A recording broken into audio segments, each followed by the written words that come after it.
ליהודים הייתה אורה, ושמחה וששון ניכר. ליהודים הייתה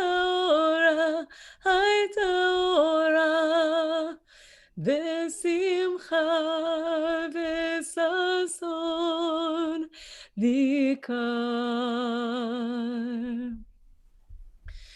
כן תהיה לנו, תהיה לנו,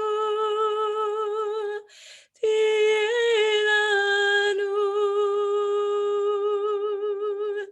כן תהיה לנו, תהיה לנו, תהיה לנו. ליהודים הייתה אורה, ושמחה וששון ניכר. ליהודים הייתה אורה, ושמחה וששון ניכר.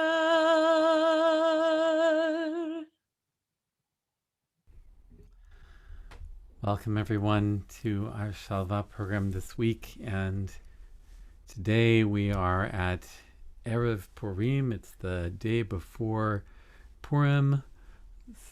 Happy holiday, a silly holiday, but a holiday where we read this story, this Book of Esther, Megillat Esther, and this chant comes from the Megillah, from that story, near sort of the end of the tension.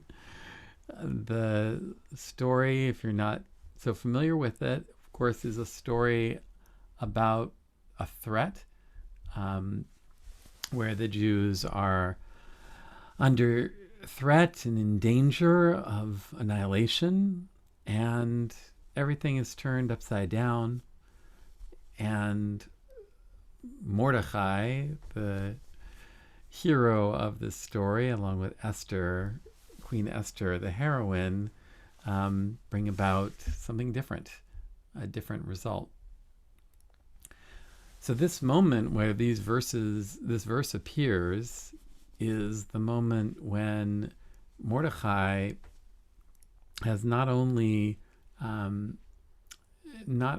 been recognized by the king as Esther's relative, but has been rewarded for a time when he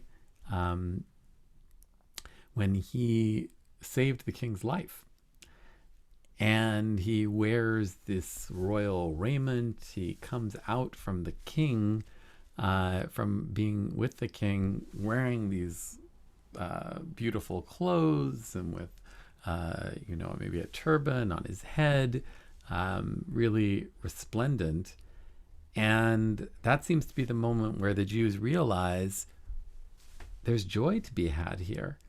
There's joy to be snatched from the jaws of danger.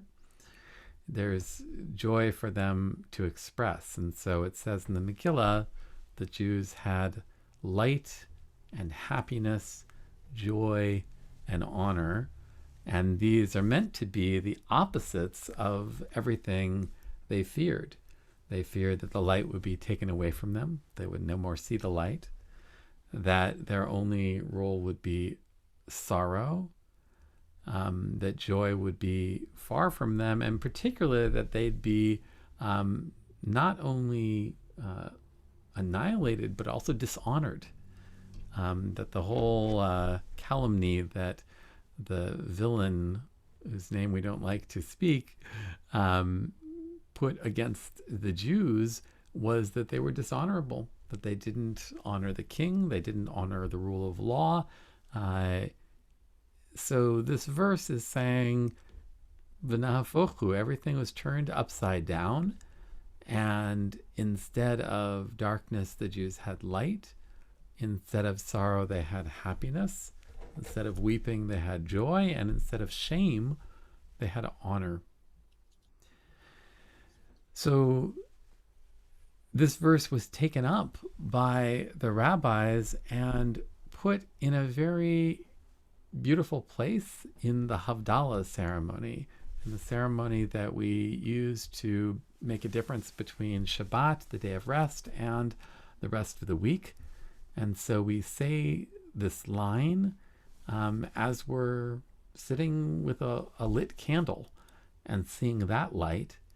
And we're recalling that at a time of danger, suddenly everything turned around and the Jews had light and happiness, joy and honor. And then we add these three words, Ken tiyeh lanu, so may it be for us. So may we, when we think we're laboring without being able to see, find light. So may we, when we see so much sorrow around us, find happiness and joy. And so may we, when we feel that our respect is not coming to us, find that we are honored. So it's acknowledging at the moment of distinguishing between Shabbat and the rest of the week, it's acknowledging that power of transformation, the power we have, the power maybe that the divine puts into the world to turn things around. And that's one of the messages of Purim, is that that possibility is there. And not only that, that possibility might be there without some huge miracle, without God reaching down God's hand. In the Purim story, God doesn't part the sea. God doesn't cause the villain to suddenly disappear. God's name famously is not even mentioned in the whole story of Esther. But somehow the divine working through human beings like us make this transformation possible. So here we're about to celebrate Purim, and that marks in our Jewish calendar a year of suffering under this pandemic. And there has been so much difficulty, so much sorrow. And we're affirming by reading the Megillah, by reading the story of Esther, that transformation is possible.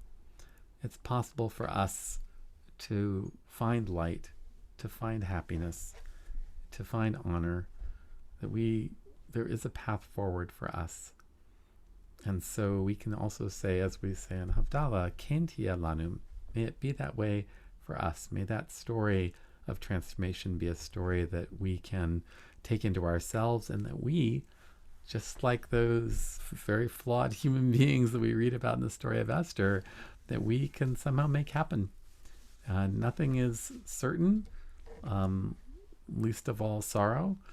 And it's possible that with us, with our talents, with our energy, with what we put out into the world, we can transform it for the better. So may it be for us.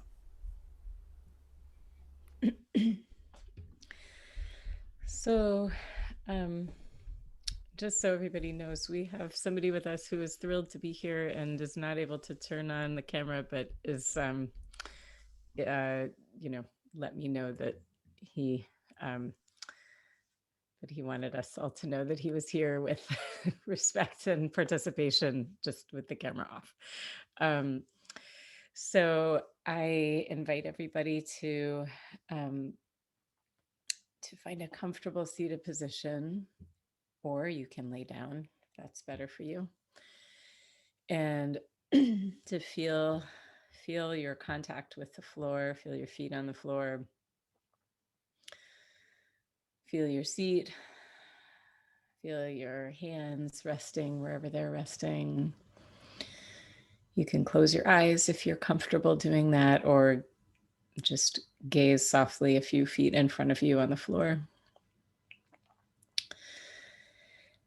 And then arrive with a couple of deep breaths. And as you're breathing those deep breaths, just taking a moment to feel the gratitude for the ability to inhale deeply.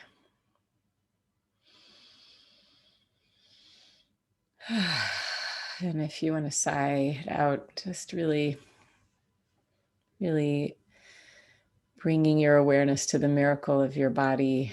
And although everybody is dealing with some form of health vulnerability, really creating an awareness and a gratitude of all the ways that your body does function in the way that you need it to.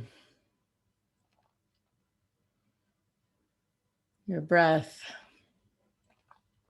your ability to move, to see, to listen, to smell, to taste, to touch.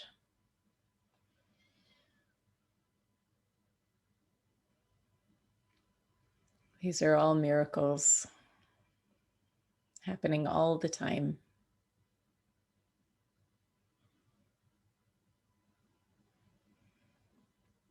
So we're going to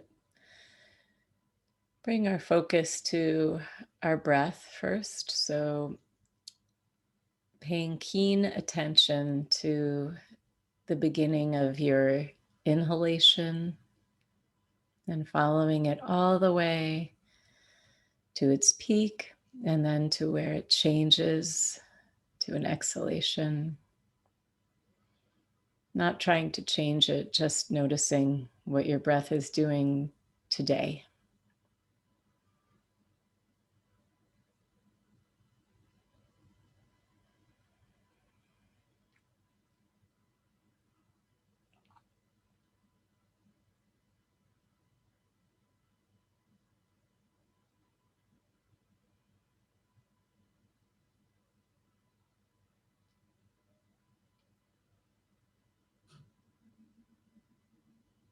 Keeping that focus on your breath.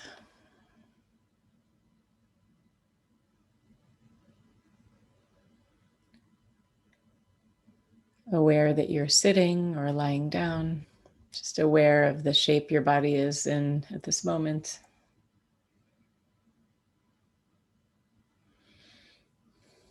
Aware of your body in space.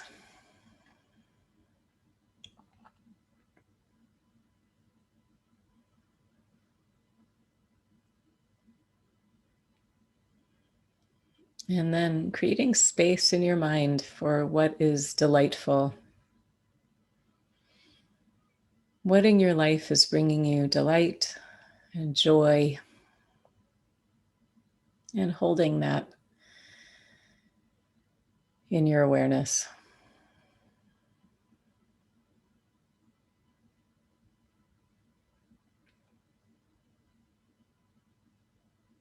It can be a person, it could be a cherished animal, it could be an experience you've recently had.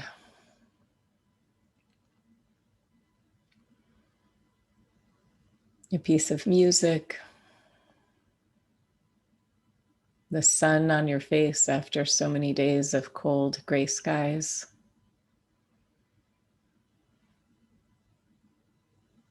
Whatever you choose, just use that as your anchor for a few breaths.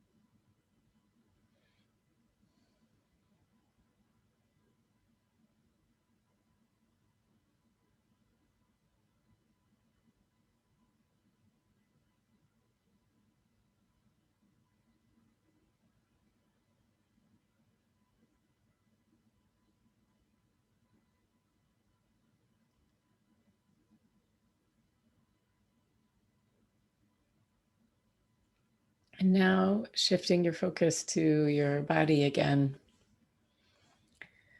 Thinking of something your body can do for you that brings you joy. And remembering the feeling of that, dancing or walking or holding somebody close. Really feeling into that. What does that feel like?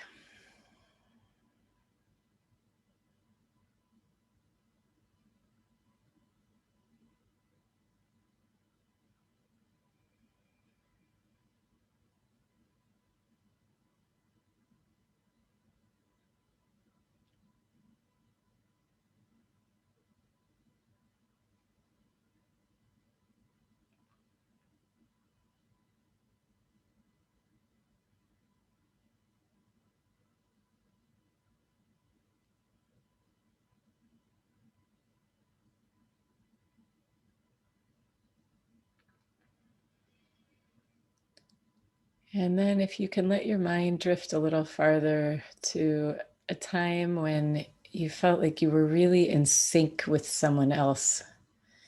And you just felt this ease of give and take between you, and you felt what it is to be really connected to someone else in your true way of being, without trying, just delightful, easeful connection.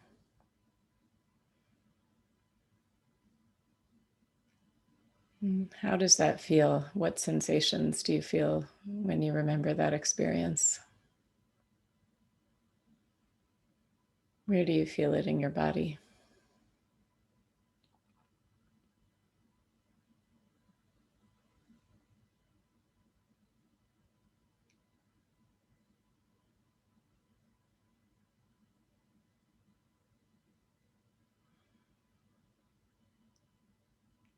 And is there anything you know to be true about what you brought to that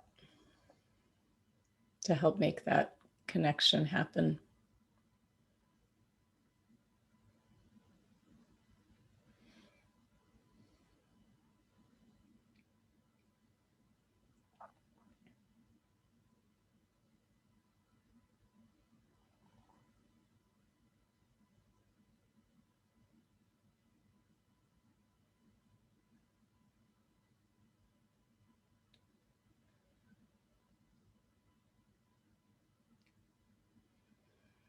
And then before we close, just letting any images that delight you sprinkle through your consciousness.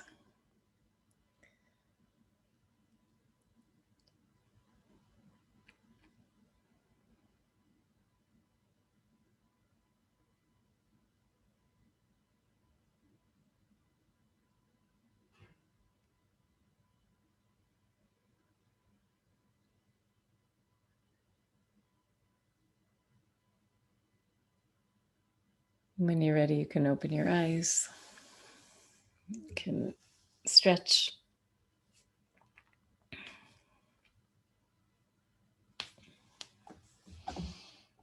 And we'll chant this beautiful melody together before we go.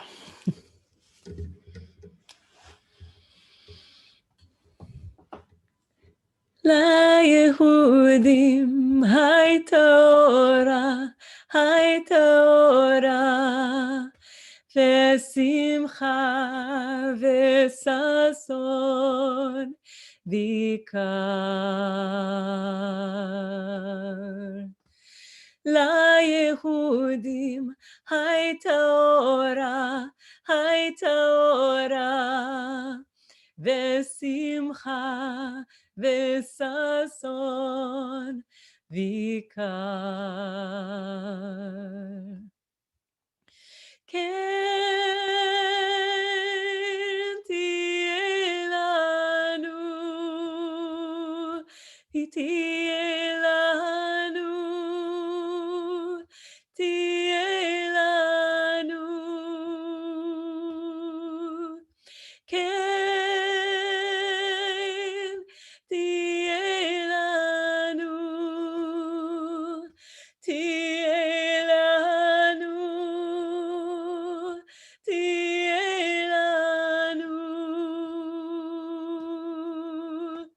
ליהודים הייתה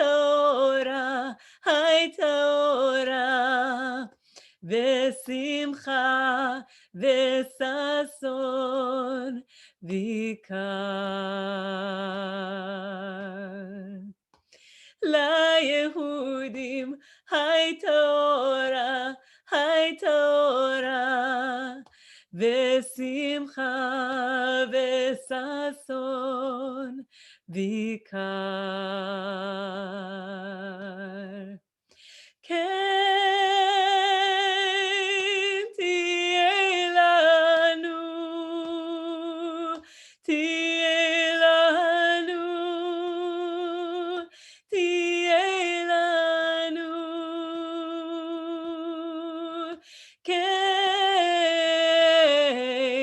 תהיה לנו, תהיה לנו, תהיה לנו. ליהודים הייתה אורה, ושמחה וששון ויקר. ליהודים הייתה אורה, ושמחה וששון ויקר.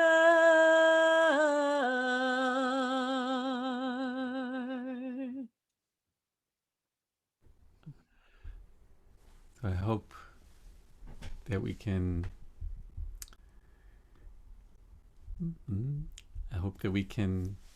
take into our celebration of Purim and into our week, into our lives, this image of transformation, of light and happiness, joy and honor. So may it be for all of us.